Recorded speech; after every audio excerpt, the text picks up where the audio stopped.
Good morning, everyone. Just a quick message about Matthew 24 and Jesus' second coming.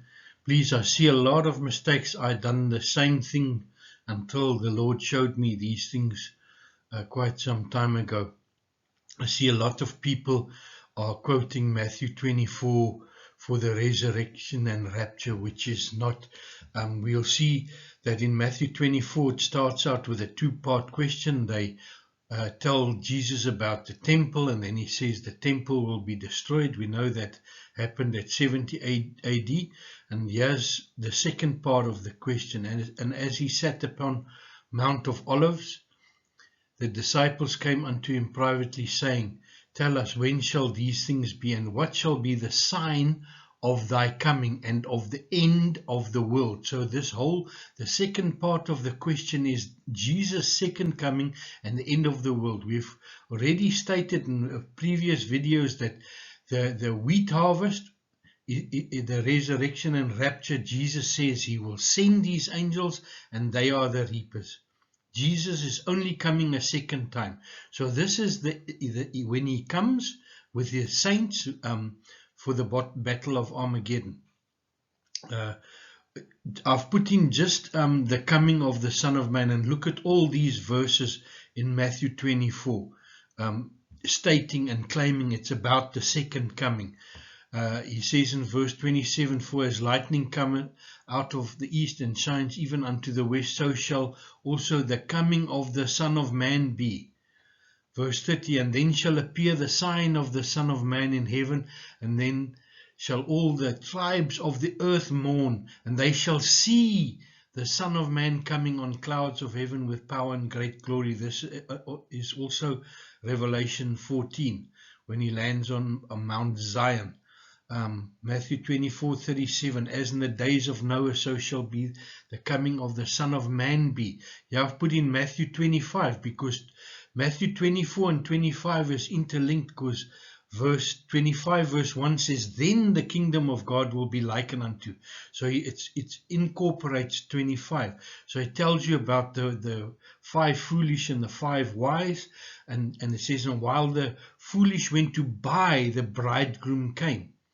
And they went ready and went with him. Those who were ready went in with him to the marriage supper, and the door was shut. So it's marriage, but it's actually the marriage supper.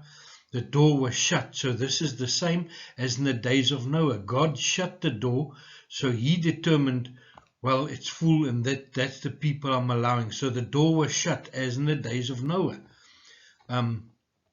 24 verse 39, And knew not until the flood came and took them all away. So shall the coming of the Son of Man be. But if that evil servant shall say in his heart, My Lord delayeth in his coming, again, Matthew 24, and Matthew 25:27 says, you ought to have to put the money to the exchanges, and then at my coming I should have received my own with usury. So again we see Matthew 24 is all about the second coming. Another very important thing I see people are missing when they see the day. The original prophecy was for 7 days or 1 week. So a day is 365 days. So the last day is 24 hours. So please, when you study, remember this. This is key. Without this, you won't know where to place what. So determine when is the day of the Lord starts, and when is the last. Babylon has fallen in 1 hour. So that's the last hour when Babylon falls. In 1 hour, such great wealth has come to nothing. Let's look at this verse that a lot of people are putting in as the second coming. The coming of the Son of Man. Again, the title, the heading is the coming of the Son of Man. Matthew 24:29, And immediately after the tribulation of those days, the sun will be darkened, and the moon shall not give her light, and the stars shall fall from heaven, and the powers of heaven will be shaken.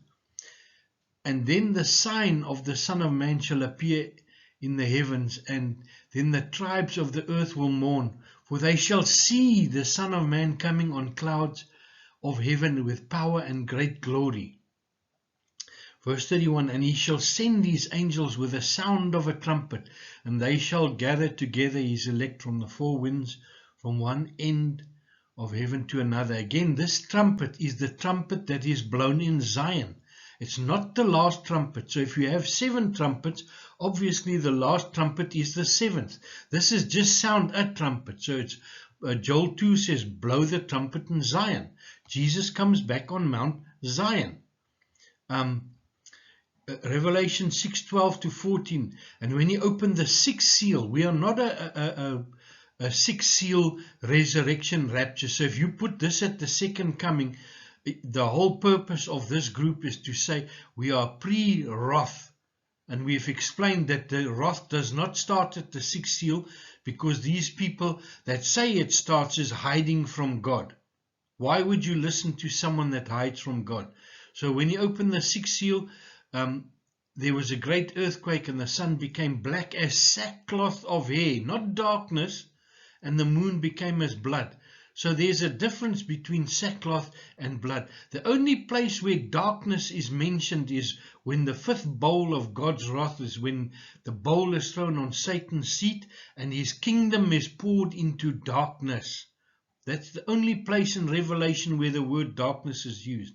Verse 13, and the stars of heaven fell, even as a fig tree cast to untimely figs, when it's shaken by a mighty wind. We know Jesus talks about the fig tree. He says, when you see the fig tree, he says, no, this generation will see my coming. It doesn't say when the fig tree is, that's when I'm coming. He says this generation will see it. So it's not the coming yet. And the heavens departed like a scroll when it rolled together, and every mountain and island were moved out of its place. Joel 2 again, the day of the Lord, blow the trumpet in Zion, sound my alarm on my holy mountain. Let the inhabitants of the land of the earth tremble, for the day of Jehovah comes, for it is near at hand. It's a day of darkness and of gloom, a day of clouds, a day of thick darkness. And as the morning spread on the mountains, a great people, a strong people, there has not ever the like, nor ever shall be again, even to the years of many generations. So this is when we come down on white horses with Jesus.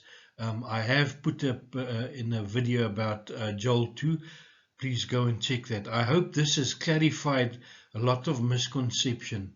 Thank you. Bye-bye.